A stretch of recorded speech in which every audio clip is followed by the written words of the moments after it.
Hello and welcome to Digitech. Today we're going to be doing a little program called Cipher that's going to do some really basic encryption using the char code. So in JavaScript, every letter, like A, B, C, D, E, F, G, has a corresponding number that represents it. And we're going to use that number to quote unquote encrypt some sentences. That way, the sentences won't be easily read by anyone, but in our next project, we'll be able to write a little decryption program to figure out what they say. So here we can set up a new project. So I'm using the Svelte template and just clicking the green buttons until we get all the way there.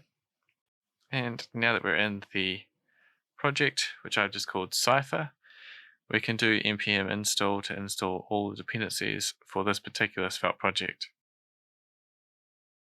Now, our cipher is going to be a little bit like a Caesar cipher. So if you look up online, you can find a lot about Caesar cipher, which is translating one letter into a different letter. But our version is going to be translating a letter into a number. Now, we've got our Svelte program set up. I'm just going to check the outcome in a different desktop just because you get a nice sideways transition rather than the abrupt alt tabs that I would usually do when I'm writing this and not videoing. So here we can test the live reload and see that our updates are being shown on the page. The only file that we're going to edit today is index.svelte. We don't need to worry about any other source files or anything. But now we can start writing out our program. So here we have just the heading. I'm just going to give it Cipher so that we know what we're looking at when we're looking at the page. And we're going to write an input.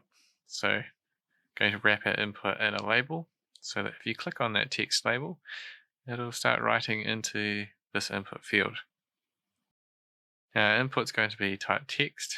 You don't strictly have to write type text, but I find just to cover my bases, I always do it. Now, underneath that, we have a button that just says encrypt. And eventually we'll link that button to our code. Underneath, we'll just have a result where we'll output the encrypted line. So on this page, you'll be able to see the input along with the encrypted output. And let's say you wanted to send a secret message, you could write it down and pass a note, or you could send them a message, something like that. Now that we've got the basic HTML written, we can start writing some of the JavaScript. I'm going to start with our input variable, and our initial input variable is going to be just a blank. And we'll bind that variable to our input field. So now when the input field changes, our input variable will also change. I'm going to do pretty much exactly the same thing with the output. Start with a blank one and stick it inside that paragraph. So initially that paragraph is going to be completely empty because the variable is just an empty string. Now that we've got input and output, it's time to do the button. So we'll start off with a function. And it's always good to give your functions a descriptive name that tells the user of the function what it actually does. So here, logically, the encrypt button calls the encrypt function. So I want to click, that function's going to run. And the first thing I'm going to do is just check that I've done it properly by doing a console log. This way I can check that the button is kind of registering, that everything's set up and ready to write before I start trying to do anything. So I just open up the console, and obviously the text is not going to do much, but when I click the button, I misspelled button, but it's definitely working. I guess in my accent, maybe it does sound like button. So we don't need that console log.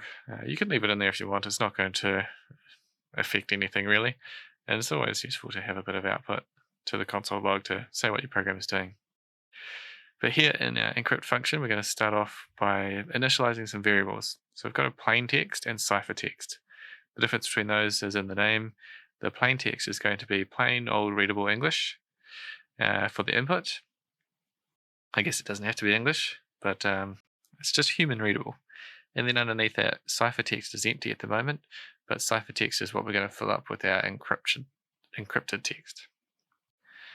We're going to use a for loop here because in JavaScript, a string or sentence of letters and numbers and stuff is actually a kind of array, and we can go over that array letter by letter, and for each letter we'll take the plain text and get the character code at that position. So I is going to start off at 0 and it's going to go all the way through to the end of our input sentence, and for every letter in that sentence it's going to get the character code at that point and add it to the ciphertext. So the end of our function will update the output to be a copy of the ciphertext so that we can show the user what the encrypted version of the text looks like. We don't need the console log right now, so we'll just get rid of that and then click the button on a testing string, and you can see we get this string of numbers that represents what our character codes are. So I'm going to add in a pipe in between each of the character codes. That helps us see where one character code ends and the next one begins, and pipe is not a common letter that's going to be used in input sentences. Most non-programmers will probably never ever use it, so it's a good one for separating the different numbers because it's probably not going to be in our input. As usual, we've got to commit our changes because we've now got a working version that encrypts the sentence into a bunch of numbers separated by pipes. So we've committed it, and we're going to do one small update here to do a little bit of styling, make it look a little bit nicer. So the Svelte template comes with Bulma for doing styling, and you can just do a section because we're using HTML5 and give that the class section and content. The section will give it this padding so it comes in a little bit from the side and down a bit from the top, and the content will style some of the headings and paragraphs and stuff a little bit for us so they look just a bit nicer. Here I'm testing some different kinds of inputs just to make sure that it works on numbers and stuff like that. So even in numbers, so 1 gets changed to 49, 2 gets changed to 50, etc. So our styling is all done, and we can commit another version with a descriptive comment. And in this one, I'm going to write a little bit about the testing that we've done, just to make a note that it got tested, that I didn't just commit some code willy-nilly. And I'm going to write in exactly what I tested with, just because if in future someone finds out that it's actually broken, they can look back on my test and see why I thought it did work. So testing with just some boundary values, some stuff that's a bit unusual, stuff that in this case it should work, but it's not very usual. And just a quick note that all the tests passed. So if anyone wanted to come along and verify, they could run exactly the same tests as I have, and hopefully they'd get the same results. Push that up to the origin so it saves our code to GitHub. And now that that's done, we can go back to the GitHub page for Cipher, give it a quick refresh. Well, the refresh will come when we click on any of the links.